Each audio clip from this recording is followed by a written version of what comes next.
Yeah, thanks, PK. Welcome, everybody. Thanks for being here. It's with a heavy heart that I'll start things off today. We lost a great Wildcat last week, Dr. Andy Brooks, graduate, a 1990 graduate, orthopedic surgeon, lost his battle with cancer. Great Wildcat player for us, great family of four, wonderful wife, and had a battle that unfortunately he lost. Very generous to our program. Heavily involved in our mentor program and has mentored Matthew Harris, was currently mentoring Tyler Lancaster. So on behalf of our football program, we want to lift up our thoughts and prayers to Andy Brooks' family, especially his wonderful wife and his children. So with that, looking back at last week, players of the game offensively, I thought Eric Olson, and we as a staff thought Eric Olson played very well. Going to be up for a huge challenge this week, but played very, very well. And he was our offensive player of the week. Big playmaker was Clayton Thorson, probably his most consistent game of the year from a standpoint of taking care of the football and making good choices. Defensively, staff couldn't make a decision, so we gave it to both Van Hoos and Lowry. Both guys were active. I really liked the way that both Matthew and Nick bounced back at the corner position. And our big playmaker was Tyler Lancaster. Big fumble caused. Kind of was a nail in the coffin of the game. Very active inside and playing well. Special teams-wise, it was Miles Schuler. We've been fortunate now in our first 5 games to have 2 explosive returns that have really done wonders for us from a momentum standpoint, and then big plays obviously leading the scores. So Miles Schuler was our practice player of the week. Offensive practice player of the week was Corey Acker. Defensively, it was Tom Ruby, and special teams-wise, it was Macon Wilson. As we move forward to this week, again, like I talked about post-game, I thought that now getting into our routine will help our guys from a time management standpoint. We're starting to roll into our first round of midterms and papers being due this week, so guys got to time manage. They got to be on top of their business. And as we've talked about, since we started kind of heading into October, no excuses. Football is not an excuse for academics, and academics isn't an excuse for football. So, I expect our guys to be focused and prepared, and all they need to do is pop on the tape and know we're playing an outstanding football team. Very well coached. Coach Harbaugh and his staff have done a terrific job, obviously being there for their first year. They've got a great plan in all 3 phases. Very talented group. What jumps out to me, first of all, defensively, is up front. Very veteran group, a group that really dominated us a year ago, played very well in Ryan Field. They're deep. They play a lot of guys. Greg Madison's a terrific defensive line coach, and you can see that they take on his attitude and the way that he approaches everything. I mean, they're very fun to watch. The linebackers are active. The secondary, they play man free a lot, and they're gonna press you and do a great job locking you down. Coach Dirk and his defensive staff are doing a terrific job. They're one of the best, if not the best, defense in the country, and it'll be a terrific challenge for us offensively. With their offense, Jake has been in the league for a long time. He's played against us multiple times. He's had, great success at his previous institution, and he's got a lot of weapons across the board. The volume that they have offensively, they do a lot. A very talented group up front, and then the kicking game. Obviously you've got Peppers back there as a return man, not only punt but also kickoff return. That every time he touches the ball can take it to the house. Doing a great job with their punt and kickoff game. I think. They've only returned like maybe 2 or 3 kickoff returns, so not a great sample size there. Not giving up a lot of points, but all around, this will be the best team we've played. You compound that with being on the road, it'll be a great challenge for our guys. So, going to need a great week of preparation and handle our business the right way, and then have focus when we go up on the road. So, with that, how about some questions, please?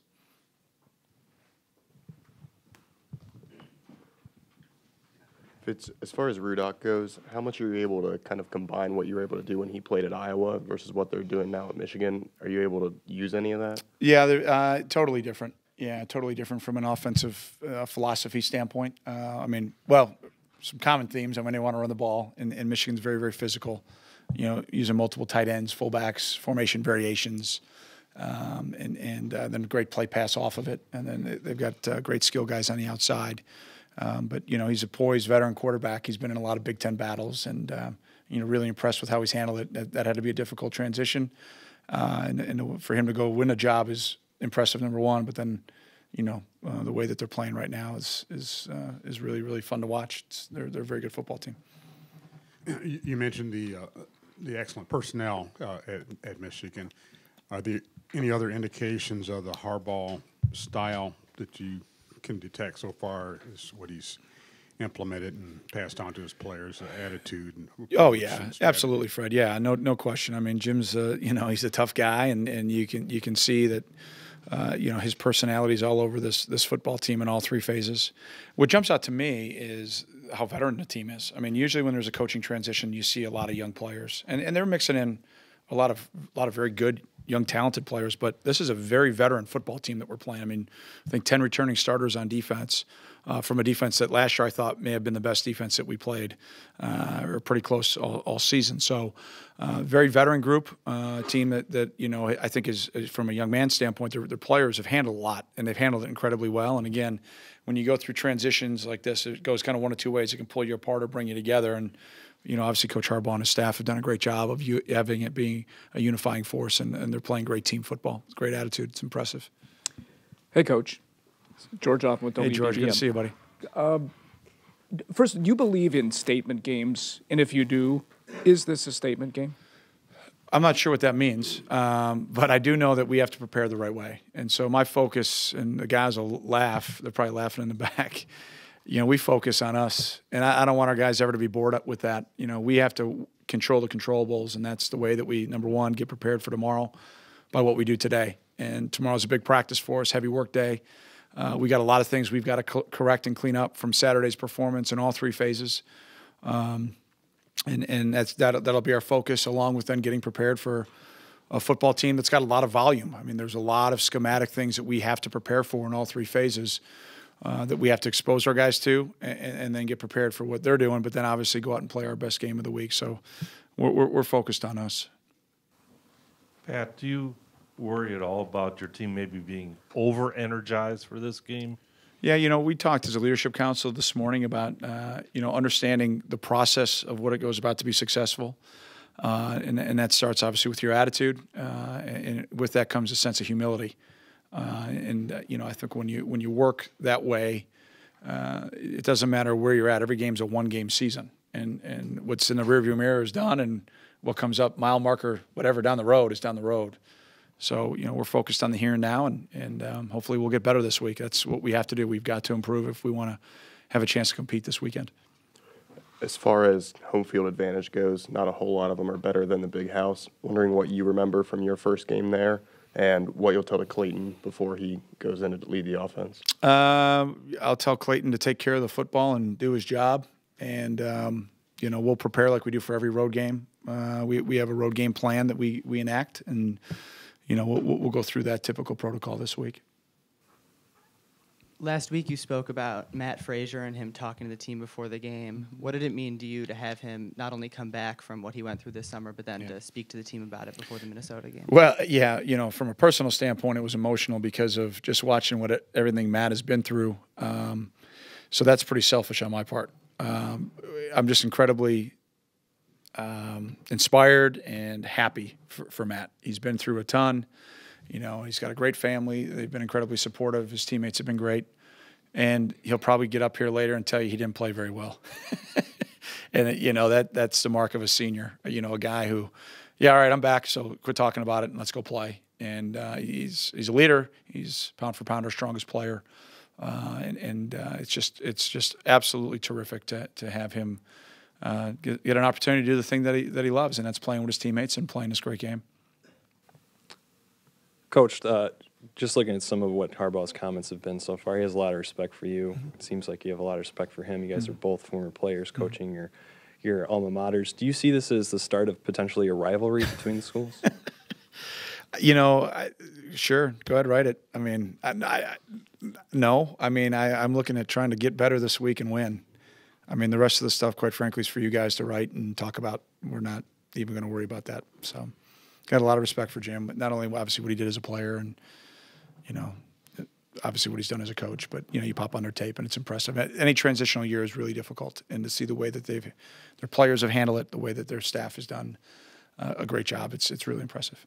Coach, you mentioned how veteran Michigan's defense is, and playing them last year, they had some success on the defensive side, obviously. And that's very kind of you. Yeah.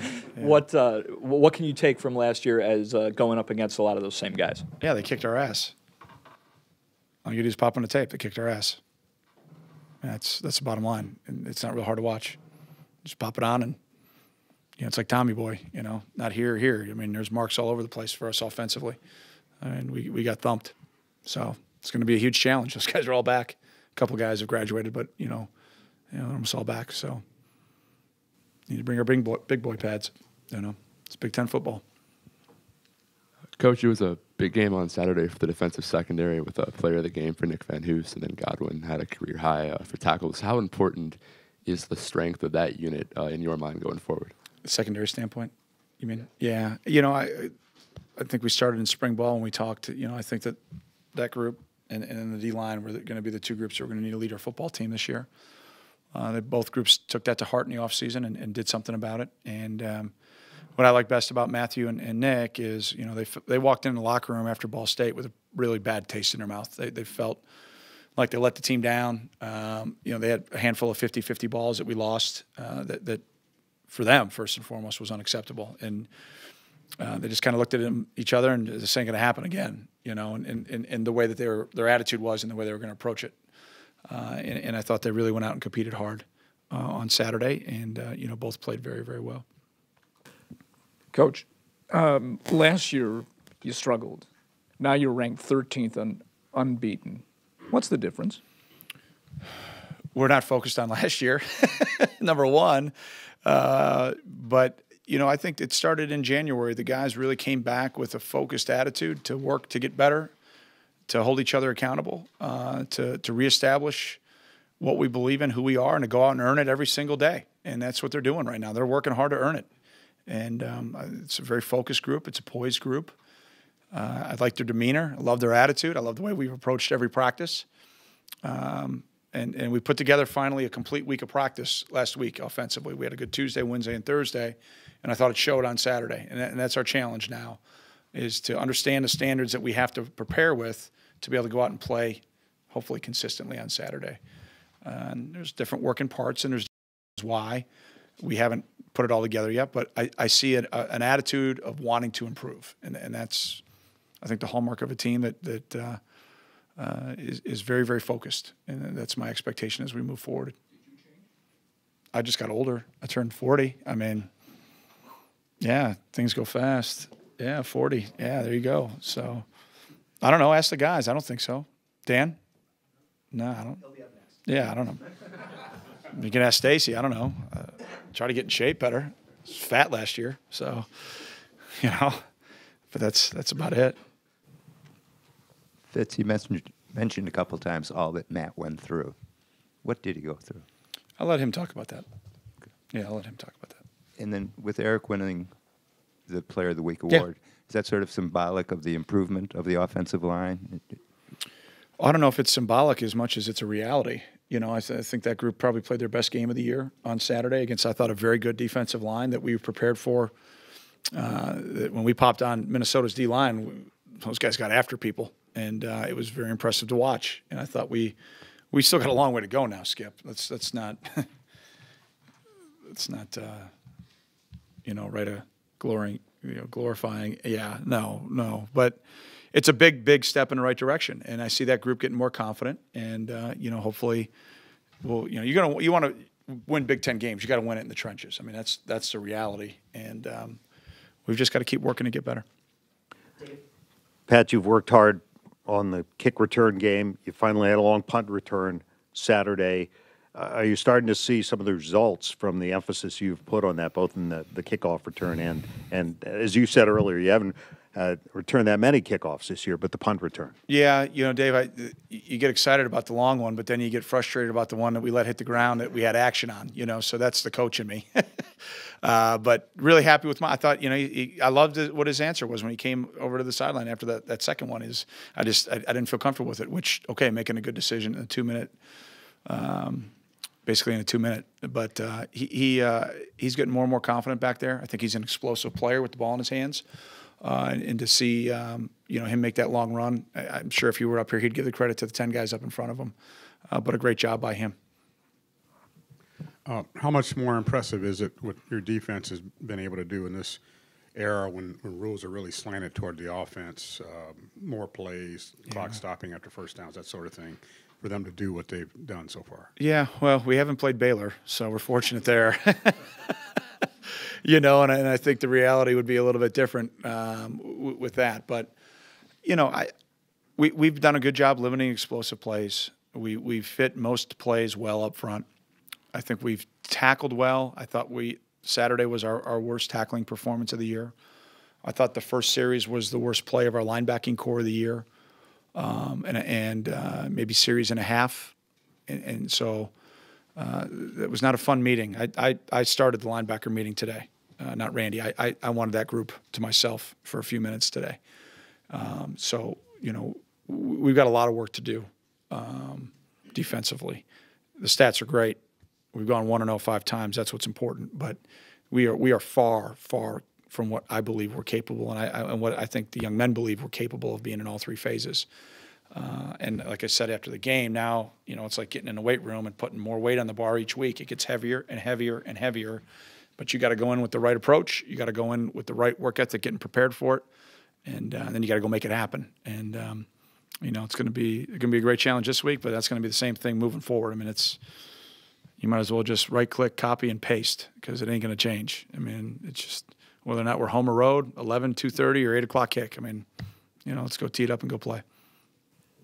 Coach, what's your, not getting into long detail, what's your history with Jim Harbaugh? Well, obviously I was a fan growing up, right? I mean, he played, so, watch him play. Bears, him and Dicka getting after it on the sideline, that was pretty cool. So the fire and brimstone.